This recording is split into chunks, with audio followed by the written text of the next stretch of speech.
يمسح دموعك فالله غفور رحيم يغفر ذنوبك ارجو الحمد لله رب العالمين والعاقبة للمتقين والصلاة والسلام على سيد الأنبياء والمرسلين وعلى آله الطيبين الطاهرين وعلى خلفاء الراشدين المهديين صلى الله تعالى عليه وعلى آله وأصحابه وأزواجه وسلم تسليما كثيرا كثيرا. أما بعد فأعوذ بالله من الشيطان الرجيم. بسم الله الرحمن الرحيم. يسبح لله ما في السماوات وما في الأرض له الملك وله الحمد وهو على كل شيء قدير.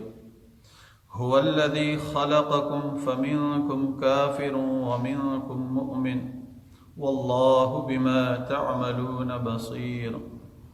خلق السماوات والأرض بالحق وصوركم فأحسن صوركم وإليه المصير. يعلم ما في السماوات والأرض ويعلم ما تسرون وما تعلنون والله عليم بذات الصدور.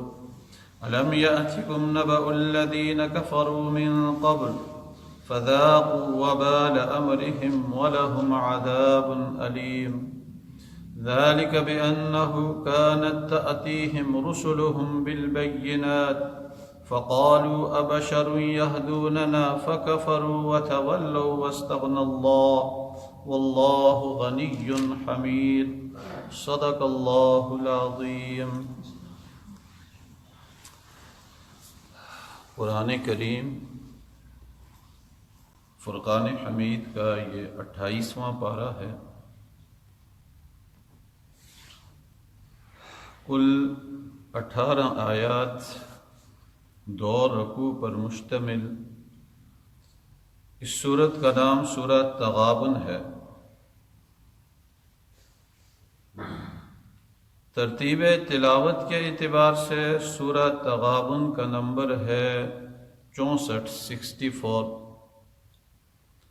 اور ترتیب نزول کے اعتبار سے سورہ تغابن کا نمبر ہے 108. سورہ تغابن یہ مدینہ منورہ میں نازل ہوئی، یہ مدنی سورت ہے. مسبحات کے نام سے جو 5 سورتیں ہیں ان میں یہ سورہ تغابن بھی ہے. سورہ جمعہ میں آپ سن چکے ہیں. اس سے پہلے گزشتہ دروس میں مسبحات کی زیادہ تر صورتیں ماضی کے صیغے سے شروع ہوئیں، سبح یسبح. لیکن 2 صورتیں ایسی ہیں کہ جن کو اللہ تبارک و تعالی نے مضارع کے صیغے سے شروع کیا.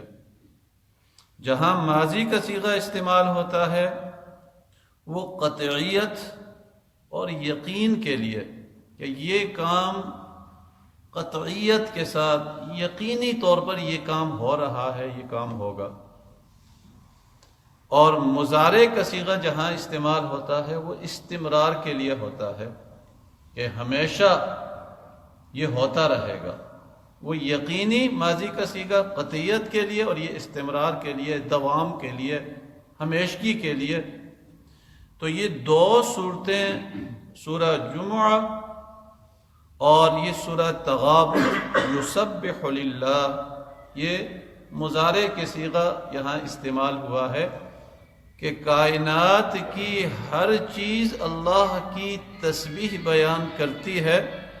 ماضی کا صیغہ جہاں استعمال ہوا کہ یقینی طور پر کائنات کی ہر چیز، زمین و آسمان کی ہر چیز اللہ کی تسبیح میں لگی ہوئی ہے. اور یہاں یسبح للہ کہ کائنات کی ہر چیز جو بھی اللہ نے بنائی ہے وہ اللہ کی تسبیح میں، اللہ کی یاد میں، اللہ کی ذکر میں مشغول ہے اور اللہ کے ذکر میں لگی ہوئی ہے. اور اس سے پہلے گزشتہ دروس میں آپ سن چکے ہیں کہ جو بے جان چیزیں بظاہر ہمیں نظر آتی ہیں وہ بھی اللہ کا ذکر کر رہی ہیں، لیکن آج کی صورت میں اس صورت کے جو مرکزی مضامین ہیں، ایک تو اللہ کی توحید جو قرآن کریم کا مرکزی موضوع ہے، اور جو انسان کا مقصد زندگی ہے، جس پر انسان کی زندگی کا دار و مدار ہے، اگر اس کا عقیدہ توحید ہے تو وہ مقصد زندگی پر ہے، اگر اس کی زندگی میں عقیدہ درست نہیں ہے تو پھر اس کی زندگی جس مقصد کے لیے آیا ہے وہ اس مقصد کے لیے نہیں ہے۔ تو عقیدہ توحید یہ موقوف علیہ ہے، مقصد زندگی کو آگے چلانے کے لیے کسی مقصد کے لیے انسان آیا ہے، تو وہ تو قرآن کا مرکزی موضوع ہے، اور باقی سارے جو احکامات ہیں پھر اسی کی تفصیلات ہیں۔ تو اس صورت میں ابتدا میں اللہ کی توحید کا ذکر ہے، اور پھر خاص کر اللہ کی ایک صفت کا، اور وہ ہے صفت خالقیت، کہ جس طرح اللہ نے زمین کو بنایا، آسمان کو بنایا، اتنے بڑے آسمان کو، پھر زمین و آسمان کے درمیان طرح طرح کی چیزیں اللہ نے پیدا کی، زمین کے اندر اللہ نے طرح طرح کی چیزیں پیدا کی، تو اے انسان اسی طرح تیرا خالق بھی اللہ ہی ہے، تجھے بھی اللہ ہی نے بنایا۔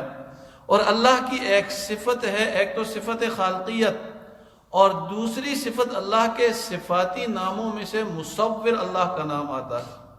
تو اے انسان تجھے شکل و صورت، تیری تصویر اللہ نے بنائی، اور پھر ہر انسان کو الگ شکل اللہ نے عطا کی۔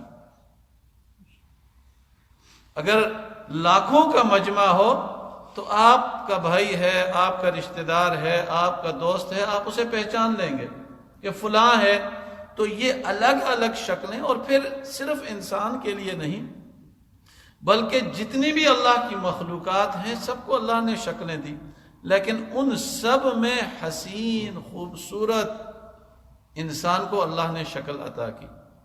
بدصورت سے بدصورت انسان ہی کیوں نہ ہو، لیکن جو شکل اللہ نے دی ہے، باقی جتنی بھی مخلوقات ہیں، حیوانات ہیں، ان سب میں پھر بھی اگر انسان میں کوئی بدصورت ہی کیوں نہ ہو، ان میں سب سے اچھی شکل اس انسان کی ہوگی۔ تو اللہ نے خوبصورت شکل اللہ نے عطا کی، اور یہ اللہ اپنا انعام، اپنی نعمت اپنے بندے کو یاد دلا رہا ہے کہ میرے بندے تجھ پر میں نے یہ انعامات کیے کہ ساری کائنات کو پیدا کیا، ساری میری مخلوقات ہے، تجھے بھی میں نے پیدا کی اور تجھے کتنی حسین شکل عطا کی۔ ایک اس صفت کا ذکر ہے اللہ کی، اور دوسری صفت کہ اللہ قدرت والی ذات ہے، قادر مطلق ذات ہے، ہر چیز پر قدرت رکھنے والی ذات ہے۔ آج کے درس میں آگے اس کا ذکر ہوگا کہ یہ ساری کائنات کا خالق اللہ ہے، صفت خالقیت کا ذکر۔ لیکن اللہ سے کوئی چیز مخفی اور پوشیدہ نہیں ہے۔ ایسا نہیں ہے کہ اللہ نے ساری مخلوق بنا دی، پیدا کر دی، اب اللہ کے علم میں نہ ہو کہ فلاں کو کس چیز کی ضرورت ہے، فلاں کو کس چیز کی ضرورت ہے، فلاں کس جگہ ہے، فلاں مخلوق زمین کے اندر ہے، سمندر کے اندر ہے، فضاؤں میں ہے۔ ایسا نہیں ہے، وہ قدرت والی ذات ہے۔ اس کی ربوبیت واسعہ نے ان تمام چیزوں کو اپنے علم کے احاطے میں لیا ہوا ہے، کوئی چیز بھی اس کے علم کے احاطے سے باہر نہیں ہے، جو بظاہر ہمیں چھوٹی سی چھوٹی مخلوق ہی کیوں نہ نظر آئے۔ اللہ کو اس کا علم بھی ہے، اس کی ضرورت سے اللہ خبردار بھی ہے، اور اللہ قدرت بھی رکھتا ہے کہ اس کی ضرورت کو پورا کیا جائے، اور اللہ اس کی ضرورت کو پورا بھی کرتا ہے۔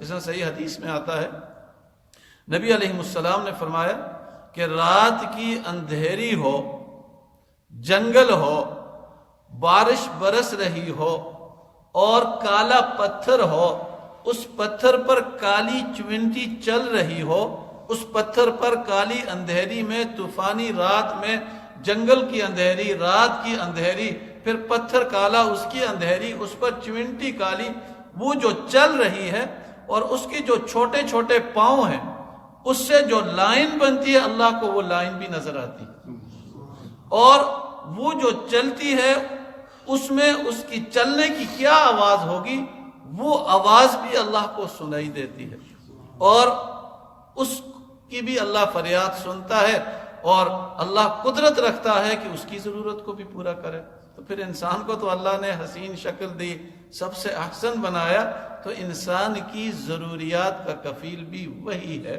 اور پھر آگے فوراً اسی کا ذکر ہے کہ اے انسان، جب تم پر ما اصاب من مصیبت الا باذن اللہ، جو بھی تم پر کوئی مصیبت آتی ہے، کوئی پریشانی آتی ہے، خالق میں ہوں، پیدا میں نے کیا ہے، تمہاری ضروریات کا کفیل میں ہوں۔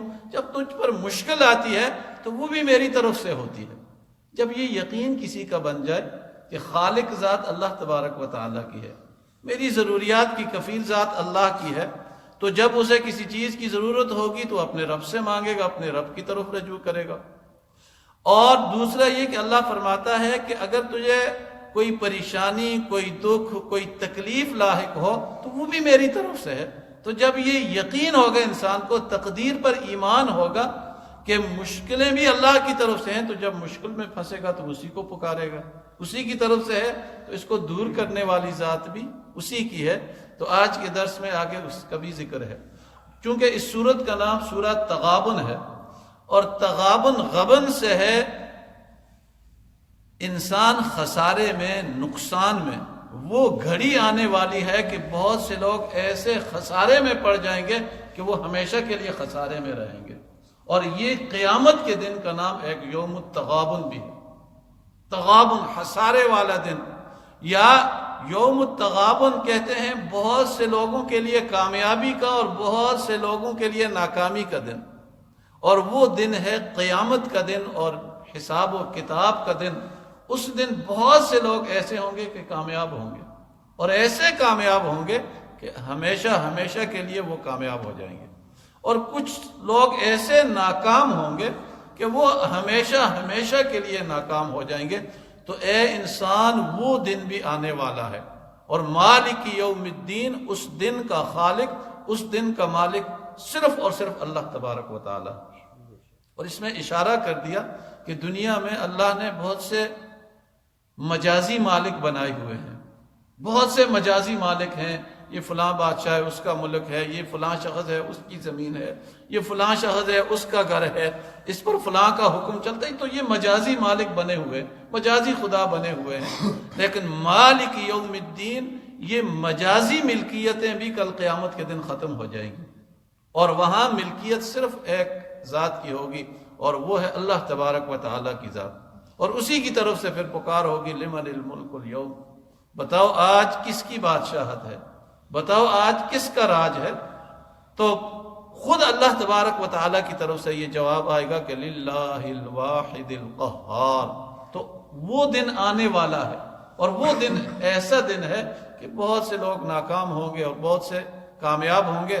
تو اللہ نے اس دنیا میں انسان پر اپنی انعامات اور اپنی نعمت کرتے ہوئے، اللہ نے احسان کرتے ہوئے انسان پر اس دن سے خبردار کر دیا کہ وہ دن آنے والا ہے، یقینی ہے۔ اور آج کے درس میں آگے اللہ نے قسم اٹھائی کہ مجھے میری ربوبیت کی قسم کہ وہ دن آنے والا ہے، تاکہ انسان اس دن کے لیے تیاری کرے۔ تو آج کے درس کی یہ جو سورہ تغابن ہے، اس میں یہ ملے جلے مضامین ہیں۔ جو گزشتہ دروس ہیں ان میں تقریباً یہ گزر چکے ہیں صورتوں میں، اللہ کی توحید، نبی کی رسالت، معاد کا، اور اللہ نے جو بندوں پر نعمتیں کی ہیں ان نعمتوں کو، اور پھر خالق ذات، کفیل ذات اللہ تبارک و تعالیٰ کی ہے۔ انسان ضرورت مند ہے، اور اس کی ساری ضرورتوں کو پوری کرنے والی ذات وہی ہے جس نے اس انسان کو پیدا کیا اور اتنی اچھی شکل و صورت عطا کی۔ تو انسان کا تاکہ اس ذات کے ساتھ تعلق اور یقین بنے، تعلق جڑے، اور پھر مشکلوں میں اسی رب کو پکارے۔ تو جس طرح باقی ساری مخلوق اس رب کی عبادت کرتی ہے، اسے یاد کرتی ہے، تو یہ انسان بھی اس دنیا میں اپنے رب کو یاد کرے۔ اور اسی لیے اللہ تبارک و تعالیٰ نے انسان کو اس دنیا میں بھیجا ہے۔ یسبح للہ، تسبیح بیان کرتے ہیں اللہ کی، ما فی السماوات و ما فی الارض، جو کچھ آسمانوں میں ہے اور جو کچھ زمینوں میں، زمین و آسمان کی ساری مخلوق اللہ کی تسبیح میں لگی ہوئی ہے۔ بظاہر ہمیں آواز نہیں آتی، نظر نہیں آتا، لیکن کل قد علم صلاتہ و تسبیحہ، اللہ فرماتے ہیں میں نے ہر چیز کو اپنی تسبیح کا طریقہ بتا دیا اور وہ تسبیح میں لگے ہوئے ہیں۔ یسبح للہ ما فی السماوات وما فی الارض، اسی کی تسبیح میں لگے ہوئے ہیں جو کچھ آسمانوں میں اور جو کچھ زمینوں میں ہیں۔ لہ الملک، کیوں اسی کی بادشاہت ہے، اسی کا راج ہے، اسی کی ملکیت ہے۔ وَلَهُ الْحَمْدُ، اور ساری تعریفیں اسی کے لیے ہیں۔ وَهُوَ عَلَىٰ كُلِّ شَيْءٍ قَدِيرٌ، اور وہ ہر چیز پر قدرت رکھنے والی ذات ہے۔ هُوَ الَّذِي، وہ ذات ہے، خَلَقَكُمْ، یعنی جس کی تسبیح کی جاتی ہے وہ کون سی ذات ہے؟ خَلَقَكُمْ، جس نے تمہیں پیدا کیا، جس نے تمہاری تخلیق کی۔ فَمِنْكُمْ كَافِرٌ وَمِنْكُمْ مُؤْمِنٌ، پھر تم میں کچھ کافر بن گئے اور کچھ ایمان والے بن گئے۔ یہاں دو تقسیمیں کی، دو نظریاتی تقسیمیں ہوئی، اور یہاں لفظ فا لایا گیا، فَمِنْكُمْ کافر، اور فا کے بارے میں آتا ہے کہ یہ تعقیب کے لیے استعمال ہوتا ہے۔ فا جہاں بھی آتا ہے یہ تعقیب کے لیے استعمال ہوتا ہے، اور تاکیب کہتے ہیں ایک چیز کے بعد دوسری چیز کا آنا، ایک چیز کے بعد کسی چیز کا آنا، اس کو تعقیب کہتے ہیں۔ تو جہاں فا آ جاتا ہے تو اس کا مطلب ہے دیر کے لیے۔ تو انسان کو جب اللہ نے بنایا تو یہ کافر نہیں تھا، یہ انکار کرنے والا نہیں تھا، بلکہ بعد میں چل کر جب ہوش و حواس سنبھالتا ہے، جب جوانی میں قدم رکھتا ہے، تو اس کے بعد پھر یہ اپنے اختیار سے اپنے لیے کفر کا راستہ اختیار کرتا ہے یا کون سا راستہ۔ اسی لیے اللہ کے نبی نے فرمایا کل مولود یولد علی الفطرہ، ہر پیدا ہونے والا بچہ فطرت پر پیدا ہوتا ہے، اور فطرت کیا ہے؟ فطرت الاسلام، کہ اسلام پر پیدا ہوتا ہے۔ اسی لیے کافروں کے جو بچے ہیں یہ بھی بلوغت سے پہلے اگر انتقال کر جائیں تو یہ جنتی ہیں۔ کل مولود یولد علی الفطرہ، ہر پیدا ہونے والا فطرت پر پیدا ہوتا ہے، فطرت وہ اسلام ہے۔ پھر آگے چل کر حضور نے فرمایا ان کے ماں باپ یا ان کو کیا کیا بنا دیتے ہیں، لیکن جب تک وہ مکلف نہیں ہوا اس وقت تک وہ اسلام پر ہے۔ تو آگے چل کر پھر ان میں سے ایک گروہ کیا بنا؟ فَمِنْكُمْ کافر، ایک کافر، وَمِنْكُمْ مُؤْمِن، اور دوسرا گروہ۔ دو تقسیمیں کی ہیں۔ سارے انسان آدم کی اولاد ہیں، اور آدم کی جتنی اولاد ہے یہ ایک ہی قبیل سے ہے، جتنی بھی آدم کی اولاد ہے یہ ایک ہی قبیلے سے۔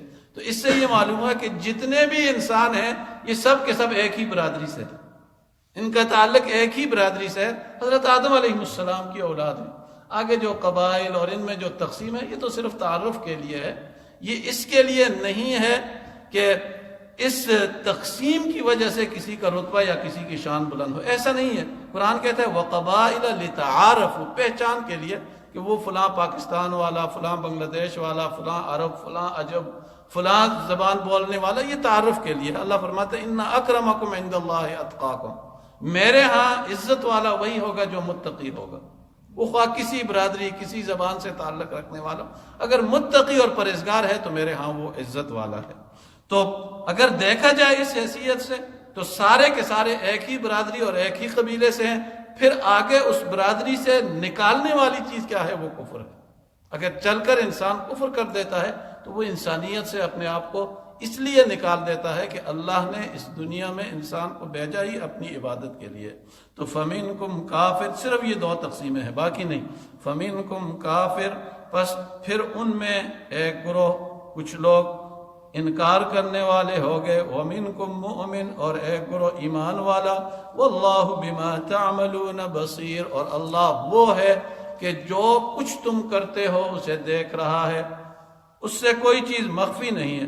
خلق السماوات والارض، اس نے پیدا کیے آسمانوں اور زمینوں کو بالحق، ٹھیک ٹھیک طریقے سے۔ وصورکم، اور اس نے تصویر بنائی، شکل و صورت عطا کی۔ فاحسن صورکم، اور بہترین شکل و صورت عطا کی، یہ انسان کے لیے کہ اے انسان تجھے بہترین شکل و صورت عطا کی۔ وَإِلَيْهِ الْمَصِيرُ، اور اسی کی طرف سب کو لوٹ کر جانا ہے۔ یعلم، وہ جانتا ہے، ما فی السماوات والارض، جو کچھ ہے آسمانوں میں اور جو کوئی زمینوں میں، یعنی اس سے کوئی چیز مخفی نہیں ہے۔ اس نے جو مخلوق پیدا کی اس کی نظروں کے سامنے ہے، اس کے علم میں ہے، اور وہ قدرت رکھنے والی ذات ہے۔ وَيَعْلَمُ، اور جانتا ہے، مَا تُسِرُّونَ وَمَا تُعْلِنُونَ، جو تم چھپ کر کرتے ہو، جو ظاہراً کرتے ہو، جو بھی کرو گے چھپ کر کرو یا ظاہراً، اس سے چھپا نہیں سکتے۔ باقی دنیا والوں سے تم چھپا لو گے لیکن رب سے تم چھپا نہیں سکتے۔ اسی لیے یہ یقین صحابہ کا تھا، اگر چھپ کر بھی ان سے کوئی گناہ ہو جاتا تو وہ اپنے آپ کو پیش کر دیتے تھے سزا کے لیے، تاکہ آخرت کی سزا سے بچ جائیں۔ اس لیے اللہ سے تو کوئی چھپ نہیں سکتا۔ واللہ علیم بذات الصدور، اور اللہ دلوں کے اندر چھپے ہوئے رازوں کو جاننے والی ذات ہے۔ جو تم عمل کرتے ہو خفیہ یا ظاہر، اس سے بھی واقف ہے، وہ تو دلوں کے اندر چھپے ہوئے رازوں کو بھی جانتا ہے۔ الم یاتکم نبأ الذین کفروا، کیا نہیں پہنچی خبر الذین، ان لوگوں کی، کفروا جنہوں نے انکار کیا، من قبل تم سے پہلے، فذاقوا وبال امرہم، پھر چکھایا اللہ نے ان کے اعمال کے بدلے میں انہیں مزہ سزا کا۔ پہلی جو قومیں گزری نافرمانیوں کی وجہ سے دنیا میں ان کو سزا کا مزہ چکھایا۔ وَلَهُمْ عَذَابٌ عَلِيمٌ، اور ان کے لیے عذاب ہے دردناک۔ ذَلِكَ، اس لیے بِأَنَّهُ كَانَتْ تَأْتِيهِمْ رُسُلُهُمْ، کہ آئے ان کے پاس میرے رسول، بالبینات، واضح نشانیاں لے کر، فقالوا، پھر وہ قومیں بولی، ابشر یہدوننا، کیا ایک انسان، ایک بشر ہمیں راستہ دکھائے گا؟ یہ تو ہماری طرح انسان ہے، بشر ہے، یہ ہمیں بتائے گا کہ سیدھا راستہ کون سا ہے؟ اگر کسی کو راستہ دکھانے کے لیے اللہ نے بھیجنا تھا تو کسی فرشتے کو بھیجتا، تو انسان کیسے آ گیا؟ تو یہی اعتراض۔ فقالوا، پس وہ بولے، ابشر یہدوننا، کیا ایک بشر ہمیں راستہ دکھائے گا؟ فکفروا، تو انکار کر دیا، وتولوا، اور منہ پھیر لیا، واستغنى اللہ، اللہ بھی ان سے بیزار ہو گیا۔ وہ بے پرواہ ذات ہے تو اللہ نے بھی ان لوگوں سے بیزاری کا اعلان کر دیا۔ واللہ غنی، اور اللہ بے پرواہ ذات ہے، حمید، تعریفوں والی ہے۔ زعم الذین کفروا، اور گمان کرتے ہیں یہ لوگ جو انکار کرنے والے ہیں، کافر، لن یبعثوا، کہ ہم دوبارہ نہیں اٹھائے جائیں گے۔ قل، میرے محبوب آپ کہہ دیجئے، بلا وربی، قسم ہے رب کی، قسم ہے اللہ کی، لتبعثن، ضرور بضرور تمہیں دوبارہ اٹھایا جائے گا، ثم لتنبؤن، اور پھر تمہیں جتلایا جائے گا، بتایا جائے گا، بما علمتم، جو عمل تم کرتے ہو، وذالک علی اللہ یسیر، اور یہ اللہ پر آسان ہے، کوئی مشکل نہیں ہے۔ اللہ نے تمہیں آدم سے وجود دیا، دوبارہ پیدا کرنا کون سا مشکل ہے؟ فآمنوا، بس تم ایمان لاؤ۔ یہ دعوت عام ہے ساری انسانیت کو۔ وہ کیا کہ جب وہ اتنی قدرت والی ذات ہے، پیدا اس نے کیا، تمہاری ضروریات کی کفیل وہ ذات ہے، اس سے کوئی چیز مخفی اور پوشیدہ نہیں ہے، کوئی چھپ نہیں سکتا، تو پھر کیوں نہ اسی ذات پر ایمان لاؤ۔ فآمنوا، ایمان لاؤ، باللہ، اللہ پر، ورسولہ، اور اس کے رسولوں پر، والنور الذی، اور اس نور پر، اس روشنی پر، انزلنا، جو اللہ نے نازل کیا، اور اس سے قرآن کی روشنی مراد ہے۔ قرآن ایک ایسا اللہ کا کلام ہے کہ یہ دنیا میں روشنی پھیلانے والی ہے، کہ یہ ایک روشن کتاب ہے، یہ ایک ایسی روشن کتاب ہے کہ جو بھی اس سے جڑتا ہے وہ اسے روشن کر دیتی ہے۔ تو ایمان لاؤ اللہ پر، اللہ کے رسول پر، اور اس روشنی پر جو اللہ نے اپنے نبی پر نازل کی۔ واللہ بما تعملون خبیر، اور اللہ خبردار ہے جو کچھ تم عمل کرتے ہو۔ یوم یجمعکم، اور وہ دن آنے والا ہے جس دن اللہ تم سب کو جمع کرے گا، لیوم الجمع، اور وہ جمع ہونے کا دن ہے، ذالک یوم التغابن، اور یہ وہ دن ہے کہ اس دن بہت سے چہرے رسوا ہوں گے۔ تغابن، غبن سے ہے، منہ چھپا رہے ہوں گے، اور وہ دن ایسا ہے، بعض نے کہا کہ اس میں بہت سے لوگ کامیاب اور بہت سے ناکام ہوں گے۔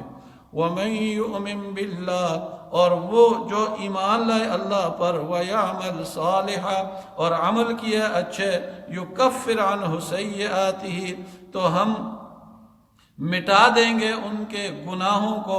اسی لیے کہا کہ ایمان ایک ایسی چیز ہے، ایمان حضور نے فرمایا کہ من قال لا الہ الا اللہ، جس نے بھی زبان سے لا الہ الا اللہ پڑھا اور دل سے اس کی تصدیق کی تو اللہ ضرور بضرور اس کے غلطیوں کو معاف کر دے گا اور وہ ضرور بضرور ایسا شخص جنت میں جائے گا۔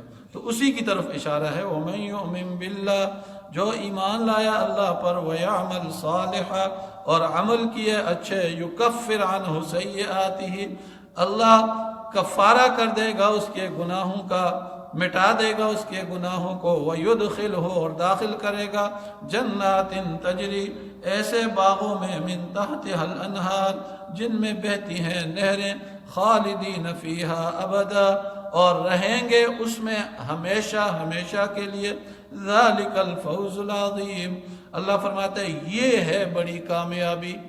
کوئی اس جنت تک پہنچ گیا تو یہ کامیاب ہو گیا، کیونکہ جنت کے دروازے سے جو داخل ہو گیا واپس اسے نہیں نکالا جائے گا، اور وہاں پھر ایسا بھی خطرہ نہیں ہے کہ کوئی غلطی ہو جائے گی اللہ ناراض ہو جائے گا اور جنت سے واپس نکال دے گا، نہیں، جو جنت میں داخل ہو گیا ابد الآباد ہمیشہ کے لیے۔ تو اسی کا ذکر ہے کہ ذالک الفوز العظیم، یہ ہے اصل کامیابی بڑی۔ والذین کفروا، اور وہ لوگ جنہوں نے کفر کیا، وکذبوا، اور جٹلایا بآیاتنا، ہماری آیتوں کو، اولئک اصحاب النار، تو یہ لوگ ہیں آگ میں جانے والے، خالدین فیہا، اس آگ میں یہ لوگ داخل ہوں گے اور اس آگ میں رہیں گے، وبئس المصیر، اور یہ بہت ہی برا ٹھکانہ ہے۔ جو جہنم میں داخل ہو گیا تو یہ کوئی عزت والی جگہ نہیں ہے، یہ رسوائی والی جگہ ہے، تو یہ برا ٹھکانہ ہے، اور جو جنت میں داخل ہو گیا یہ عزت والی جگہ ہے، اور یہ لوگ ہیں کامیاب۔ اور یہ دونوں راستے اللہ تبارک و تعالیٰ نے کھول کھول کر بتا دیے۔ دعا ہے کہ اللہ رب العزت دین کی حقیقت کو سمجھنے کی اور عمل کرنے کی توفیق نصیب فرمائے۔ الحمد للہ رب العالمین، والعاقبۃ للمتقین، والصلاة والسلام علی سید الانبیاء والمرسلین۔ ربنا ظلمنا انفسنا وان لم تغفر لنا وترحمنا لنكونن من الخاسرین۔ رب اجعلنی مقیم الصلاة ومن ذریتی، ربنا وتقبل دعاء، ربنا اغفر لي ولوالدي وللمؤمنين يوم يقوم الحساب۔ سبحان ربك رب العزة عما يصفون، وسلام على المرسلين، والحمد لله رب العالمين۔ بذكر الإله تطيب الحياة، تسر أسارير وجه صبيح، تسر أسارير وجه صبيح، سبيل الدموع سبيل مريح، تنهدى